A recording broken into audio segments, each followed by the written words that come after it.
এবং নবী সাল্লাল্লাহু আলাইহি ওয়াসাল্লাম একটা হাদিসের মধ্যে বলেছেন যে তোমরা কি জানো কিয়ামতের মাঠে সবচেয়ে বড় মিসকিন কারা হবে? সাহাবায়ে কেরাম বলছেন, আমরা তো মনে করি যার সম্পদ কম, অর্থবিত্ত কম, সেই সবচেয়ে বেশি মিসকিন, সবচেয়ে বড় মিসকিন।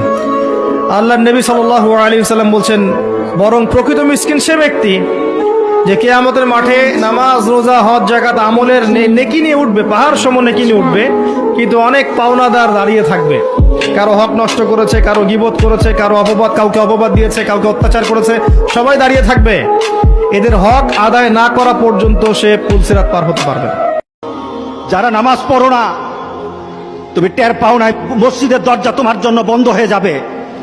তুমি মনে রেখে দিও, মসজিদের সাথে তোমার সম্পর্ক তোমার হয় নাই, তুমি জান্নাতের দরজাও তুমি খুলতে পারবা না।